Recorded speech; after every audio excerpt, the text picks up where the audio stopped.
radioscoop.com. Présidentielle de décembre 2018, Katumbi, Félix Tshisekedi, Bemba, Mouzito, et peut-être Kabila dans la course.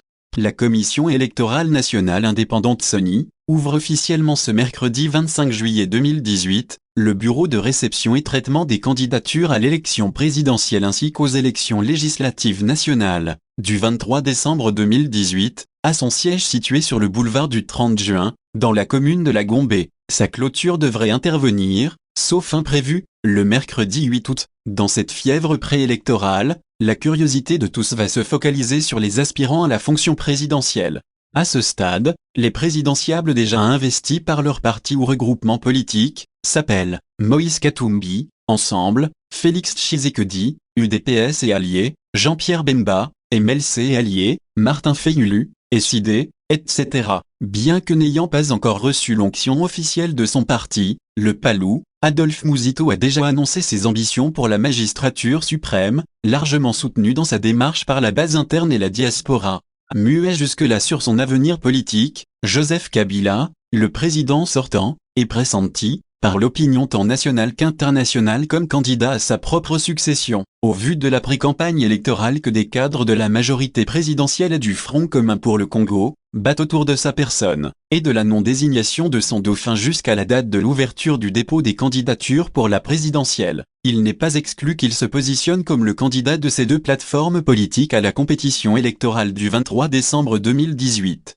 La liste des candidats à la haute direction du pays va-t-elle être longue, 30 prétendants, comme en 2006, ou courte, 11 compétiteurs, comme en 2011, il est difficile de le savoir, mais au regard de la longue liste des partis, 599, et regroupements politiques, 79, agréés par le ministère de l'Intérieur pour les élections présidentielles, législatives nationales et provinciales de cette année, il y a fort à part que la barre de 30 candidats à la succession de Joseph Kabila sera franchie. Voici les conditions d'éligibilité.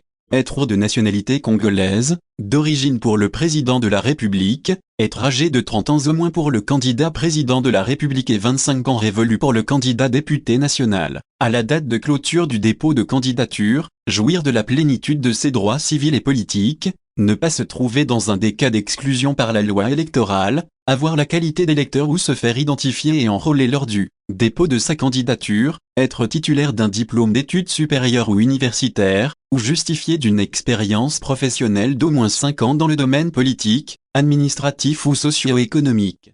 Cas d'inéligibilité. Les personnes privées de leurs droits civils et politiques par décision judiciaire irrévocable, les personnes condamnées par décision judiciaire irrévocable pour crimes de guerre, crimes de génocide et crimes contre l'humanité, les personnes condamnées par un jugement irrévocable du chef de viol, d'exploitation illégale des ressources naturelles, de corruption, de détournement des deniers publics, d'assassinat, de torture, de banqueroute et les faillis, les personnes frappées d'une incapacité mentale médicalement prouvée au cours des 5 dernières années précédant les élections, les fonctionnaires et agents de l'administration publique ne justifiant pas, à la date limite du dépôt des candidatures, du dépôt de leur demande de mise en disponibilité, les mandataires actifs dans les établissements publics et sociétés du portefeuille ne justifiant pas, à la date limite du dépôt des candidatures, du dépôt de leur lettre de démission, les magistrats qui n'auront pas donné la preuve, à la date limite du dépôt des candidatures, du dépôt de leur lettre de mise en disponibilité, les membres des forces armées et de la police nationale congolaise qui n'auront pas donné la preuve, à la date limite du dépôt des candidatures, de leur démission acceptée ou de leur mise à la retraite, les membres du Conseil économique et social, du Conseil supérieur de l'audiovisuel et de la communication, de la Commission nationale des droits de l'homme, du Conseil national de suivi de l'accord et du processus électoral, de la Cour des comptes, qui n'auront pas donné la preuve, à la date limite du dépôt des candidatures, de leur démission ou de leur mise à la retraite, les membres de la Commission électorale nationale indépendante à tous les niveaux, y compris le personnel. Notez bien, frais de dépôt de candidature pour le candidat président de la République, 160 millions francs congolais, plus ou moins 100 000 $ américains, frais de dépôt de candidature pour la députation nationale, 1 600 000 francs congolais, plus ou moins 1000 $ américains. Jean-Pierre Bemba annoncé le 1er août à Kinshasa. Jean-Pierre Bemba annoncé le 1er août à Kinshasa. Mon retour au pays est sans idée de rancune ou de vengeance. Je suis tourné vers l'avenir. Je ne regarde plus vers le passé, a annoncé Jean-Pierre Bemba ce mardi à Bruxelles, au cours de sa première prise de parole depuis sa libération de la CPI, après 10 ans d'emprisonnement. J'ai changé, j'ai 10 ans de plus, j'ai 10 ans d'une expérience différente, rassure l'ancien vice-président de la République, désigné par son parti, le MLC, candidat président de la République, affirmant avoir acquis de l'expérience dans la gestion de l'État, dans le domaine de la sécurité, et affirmant avoir un programme à présenter. De l'opposition. Et si c'est pas vous, est-ce que vous soutiendrez quelqu'un d'autre? Pourquoi d'abord je veux être candidat? Parce que je considère que ce pays a un défi, c'est-à-dire sortir un peu de cette contradiction. Vous avez un pays qui est très très riche et avec une population qui est extrêmement pauvre, et je pense que la population mérite une autre type de gouvernance dans ce pays. Je crois que chacun a besoin dans ce pays, la population, d'avoir d'abord la sécurité. Ce qui se passe dans notre pays en termes d'insécurité, plus de 80 groupes armés qui sillonnent l'est du pays, les massacres que nous avons vus, que nous avons connus au niveau du Kassa et au niveau de l'Ituri aujourd'hui, que les enfants n'aillent pas à l'école, que les populations ne bénéficient pas de soins de santé adéquats, que l'économie est en berne et stagne. Il n'y a pas de perspective d'investissement, donc je dirais d'emploi et de revenus pour les populations. Ça fait dire qu'il y a quelque chose à faire dans ce pays. Et c'est mon pays, j'aime mon pays, j'aime ce peuple. Les 10 ans que j'ai passés au niveau de la CPI m'ont fait réfléchir et m'ont permis de garder le contact quotidien avec, à travers mon parti politique et les acteurs politiques que je rencontrais à La Haye sur les difficultés que traverse mon pays depuis toutes ces années. Oui, je souhaite l'unité de l'opposition sur les candidatures, la candidature au niveau de l'élection présidentielle, parce que la loi électorale qui a ramené de 2 tours à 1 tour le scrutin fait que si nous voulons le changement dans ce pays, si nous voulons un nouveau régime dans ce pays, nous devons passer par une unité, un seul candidat au niveau de l'opposition. Et je milite pour qu'il y ait un seul candidat au niveau de l'opposition. Et bien sûr, si ce n'était pas moi, je soutiendrais le candidat qui sera désigné par l'opposition. Ça, c'est clair. Parce qu'il reste 15 jours, là. Parce qu'il reste 15 jours, effectivement, pour déposer les candidatures. Mais les élections doivent se dérouler le 23 décembre. Donc, il nous reste, c'est vrai, plus beaucoup de temps pour nous mettre d'accord. J'espère bien rentrer en pays d'ici le 1er août, rencontrer les différents responsables de l'opposition et pouvoir dialoguer avec eux et leur expliquer que nous n'avons pas le droit pour ce pays et pour ce peuple de le diviser. Vous avez rencontré les leaders de l'opposition ici aussi en exil. Comment ça va se discuter? Parce qu'il y a des partis de l'opposition qui sont à Bruxelles, dont un Moïse Katumbi qui ne peut pas rentrer se présenter au pays. Est-ce que vous avez déjà entamé des pourparlers avec eux? Je n'ai pas encore entamé de pourparlers, simplement parce que, comme je vous l'ai dit, j'ai consacré plus de temps à ma famille, mais je compte rencontrer l'ensemble des leaders de l'opposition, oui, y compris, j'espère, Moïse Katumbi et d'autres.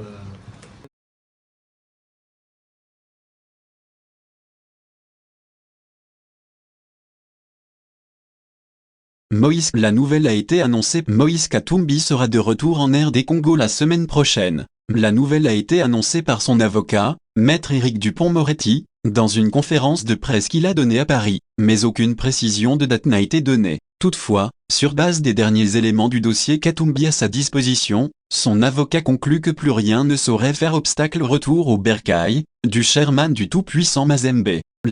Je me permets de vous signaler que nous ne pouvons fournir aucune information quant à la nationalité de M. Moïse Katumbi, en ce que celui-ci n'est pas inscrit, et ne l'a jamais été, au registre de l'état civil italien.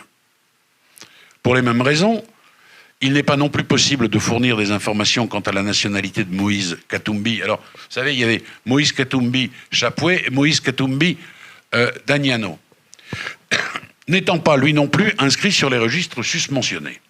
Et enfin, qu'on se le tienne définitivement pour dit, Les informations diffusées par voie de presse à propos de M. Moïse Katumbi Damiano et de la ville doivent donc être considérées comme fondées sur des reconstructions médiatiques dénuées de tout caractère officiel pour lesquelles la ville ne peut que prendre ses distances eu égard à son rôle institutionnel. Je me permets de vous signaler que nous ne pouvons fournir aucune information. Félix Tshisekedi désigné candidat président de la République par l'UDPS Kibassa. À la clôture du conclave de l'UDPS Kibassa, le parti d'Augustin Kibassa Maliba a adopté Félix Tshisekedi comme son candidat à la présidentielle du 23 décembre prochain. Ce choix a été motivé par la volonté d'Augustin Kibassa et de Félix Tshisekedi d'unifier l'UDPS. Le ministre de la Défense de la France rappelle à Kabila qu'il doit partir. Répondant à une interrogation, le ministre de la Défense française a rappelé que la France est très vigilante à ce sujet. Écoutez. Joachim Sonneforger. Varier le retour des opposants au pays. Et éventuellement, qu'est-ce que la France aurait à proposer pour garantir leur sécurité, ne serait-ce que symboliquement en témoignant d'une sympathie sur un respect de la pluralité des candidatures. Je pense notamment à l'opposant Moïse Katumbi, qui est pour le moment relativement empêché de voyager, qui compte repartir en RDC prochainement. Sur la RDC, votre interrogation concernait l'éventualité d'une rupture de l'accord dit de la Saint-Sylvestre par le président Kabila. Deux questions sur deux régions différentes. J'ai commis deux textes récemment dans Jeune Afrique et dans le Point Afrique sur la RDC. Je voulais avoir l'avis du gouvernement, l'avis du ministre des Affaires étrangères français sur le respect des accords de la Saint-Sylvestre par le président Kabila, sur la tenue d'une électorale et alors que lors du dépôt des listes approche, pour le respect des candidatures diverses et variées, le retour des opposants au pays. Et éventuellement, qu'est-ce que la France aurait à proposer pour garantir leur sécurité, ne serait-ce que symboliquement en témoignant d'une sympathie sur un respect de la pluralité des candidatures. Je pense notamment à l'opposant Moïse Katumbi, qui est pour le moment relativement empêché de voyager, qui compte repartir en RDC prochainement. Sur la RDC, votre interrogation concernait l'éventualité d'une rupture de l'accord dit de la Saint-Sylvestre par le président Kabila, qui, normalement, la tenue des élections est toujours prévue le 23 décembre 2018. Elles auraient dû avoir lieu auparavant, mais l'accord de la Saint-Sylvestre a pu aboutir à ce report. Nous sommes très vigilants sur la tenue réelle de ces élections et le fait que le président Kabila respecte complètement la Constitution et donc ne se représente pas à ces élections, puisque la logique doit être celle-là. Et nous agissons, moi-même en particulier, beaucoup pour que cela soit l'aboutissement. Je pense que les chefs d'État des pays voisins eux-mêmes sont tout à fait sensibilisés à cette question. Et j'ai évoqué la question de la RDC quand je me suis rendu en Angola, quand je suis rendu au Congo-Brazzaville, puis à Addis Abeba il y a quelques jours, au siège de l'Union africaine, parce que c'est tout à fait essentiel pour le respect des droits de l'homme et pour faire en sorte que ce pays trouve un processus démocratique pérenne et pacifié. Joachim Sonneforger. Merci Madame la Présidente, Monsieur le Ministre. Deux questions sur deux régions différentes. J'ai commis deux textes récemment dans Jeune Afrique et dans le Point Afrique sur la RDC. Je voulais avoir... 107, pêcheurs congolais condamnés à 3 ans de prison en Ouganda. 107, pêcheurs congolais condamnés à 3 ans. La délégation du gouvernement congolais est rentrée anéantie de l'Ouganda où elle n'a pu obtenir un seul point de l'objet de sa mission. Et pour cause, pendant que les ministres congolais étaient encore présents à Kasese, Ouganda, dans une négociation stérile, un tribunal de Kampala a condamné 107 pêcheurs congolais de Kiavinyonge et Victimbi sur le lac Édouard au nord Kivu à 36 mois de prison ferme pour violation de la frontière lacustre. La même juridiction a aussi prononcé la saisie au bénéfice de l'État congolais des embarcations, des canots à moteur, hors bord, et des pirogues dont se sont servis les accusés pour pêcher illégalement dans les eaux ougandaises du lac Édouard. C'était pourtant cela le but de la mission interministérielle congolaise, à obtenir à tout prix, c'est-à-dire ramener en RDC, tous les pêcheurs congolais, en détention administrative en Ouganda, ainsi que leurs biens saisis par la marine ougandaise.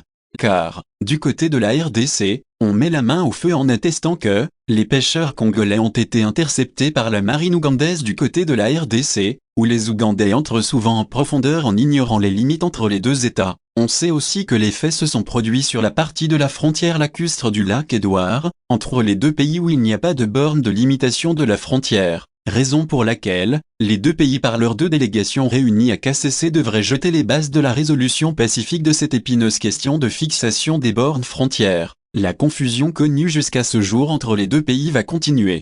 Ce qui est dramatique pour les pêcheurs congolais de lac, la marine ougandaise ayant son interprétation des limites de la frontière, là où il n'y a pas des bornes frontières, là où les pêcheurs congolais pensent être sur les eaux de la RDC, l'Ouganda est de l'avis contraire. Il n'y a qu'une commission technique mixte entre les deux pays qui peut les départager comme il en avait été le cas autrefois, avec le Rwanda sur la partie de frontière sans bornes frontières. Mais les Ougandais semblent se complaire dans cet état des choses, autrement ils n'auraient pas réservé une fin de non-recevoir aux questions soulevées par la délégation du gouvernement congolais. En rapport avec cette condamnation en Ouganda de 107 pêcheurs congolais du lac Édouard, les membres du mouvement pro-démocratie dénommé Lucha, Lutte pour le changement ont organisé un sit-in samedi dernier devant le siège de la CIRGL à Goma.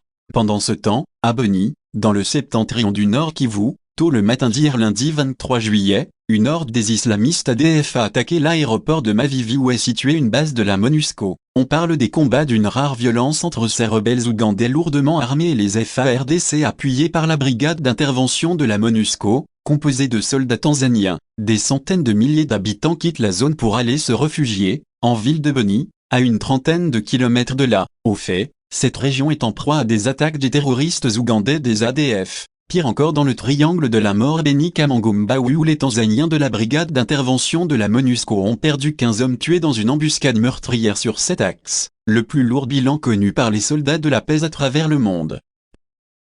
Esclaves sexuels du Kasaï, la colère de la société civile. Esclaves sexuels en RDC, après l'inquiétude des Nations Unies, la colère de la société civile. Depuis plus d'un an, au moins une soixantaine de mineurs, essentiellement des filles, ont été kidnappés et utilisés comme esclaves sexuels par les milices Banamura dans le territoire de Kamonia, dans la province du Kasaï. En RDC, après l'inquiétude des Nations Unies, la colère de la société civile. Congo Synthèse. La synthèse des infos de la RDC, l'Afrique et le reste du monde. Une seule adresse. www.congosynthèse.com.